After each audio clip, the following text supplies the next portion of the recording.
کسی زمانے کی بات ہے، ایک دور دراز گاؤں میں جہاں دن کی روشنی بھی دھندلی رہتی تھی، وہاں ایک پراسرار گھر تھا۔ اس گھر کے بارے میں مشہور تھا کہ وہاں کچھ خوفناک چیزیں رونما ہوتی ہیں۔ گاؤں کے بچے اس گھر سے دور رہتے اور بزرگوں کی نصیحتوں پر عمل کرتے۔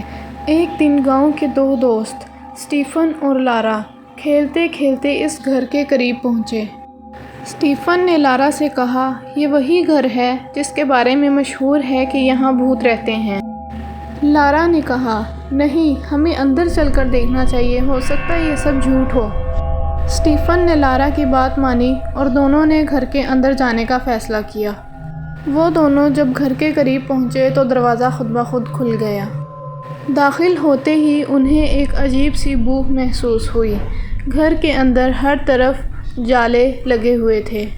لارا نے اسٹیفن سے کہا، یہاں تو کچھ بھی نہیں ہے، یہ صرف ایک خالی گھر ہے۔ مگر کچھ ہی دیر میں ایک کمرے سے عجیب آوازیں آنے لگیں۔ دونوں دوست خوفزدہ ہو گئے، مگر انہوں نے ہمت باندھی اور اس کمرے میں داخل ہو گئے۔ جب وہ کمرے میں داخل ہوئے تو انہوں نے وہاں ایک پرانا اور عجیب آئینہ دیکھا۔ اس آئینے میں عجیب و غریب سائے نظر آ رہے تھے۔ اسٹیفن نے کہا، یہ سب کیا ہے؟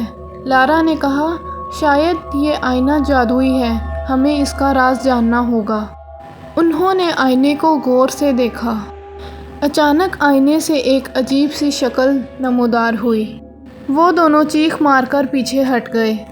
وہ چہرہ کہنے لگا، تم نے یہاں آ کر بہت بڑی غلطی کی ہے، اب تم یہاں سے واپس نہیں جا سکتے۔ اسٹیفن نے کہا، ہمیں یہاں سے واپس باہر نکلنا چاہیے، لیکن گھر کے سب دروازے بند ہو چکے تھے اور وہ باہر نہیں نکل سکتے تھے۔ لارا نے اسٹیفن سے کہا، ہمیں مل کر کوئی راستہ نکالنا ہوگا۔ ان دونوں نے گھر کے مختلف کمروں کی تلاشی لی۔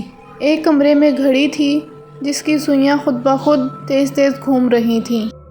گھر کی کھڑکیاں خود بخود بند ہو رہی تھیں۔ اسٹیفن نے کہا، یہ سب جادوئی چیزیں ہیں، ہمیں ان کا توڑ کرنا ہوگا۔ انہوں نے ایک منصوبہ بنایا۔ وہ دونوں اس جادوئی شیشے کے پاس آئے۔ لارا نے اسٹیفن سے کہا، ہمیں اس آئینے کو توڑنا ہوگا تاکہ جادو ختم ہو سکے۔ اسٹیفن اور لارا نے اپنی پوری قوت سے اس آئینے کو توڑنے کی کوشش کی، لیکن آئینہ بہت مضبوط تھا۔ اچانک آئینے سے ایک تیز روشنی رونما ہوئی اور وہ دونوں دوست بے ہوش ہو کر نیچے گر پڑے۔ جب وہ ہوش میں آئے تو انہوں نے اپنے آپ کو ایک دوسرے کمرے میں پایا۔ وہاں انہیں ایک کتاب ملی۔ اس کتاب پر لکھا تھا، جادو کا توڑ۔ اسٹیفن نے لارا سے کہا، یہی وہ کتاب ہے جو ہمیں اس جادو سے نجات دلا سکتی ہے۔ اسٹیفن نے وہ کتاب کھولی اور دونوں نے ایک منتر پڑھا۔ منتر پڑھتے ہی گھر کے سب دروازے کھل گئے۔ دونوں دوست باہر کی طرف بھاگے۔ دونوں دوست گھر سے باہر نکل آئے اور بھاگ کر گھر کے بزرگوں کے پاس پہنچے۔ انہوں نے سارا واقعہ گھر کے بزرگوں کو بتایا۔ انہوں نے کہا، ہم تمہاری بہادری کی قدر کرتے ہیں، مگر دوبارہ اس گھر کے قریب مت جانا۔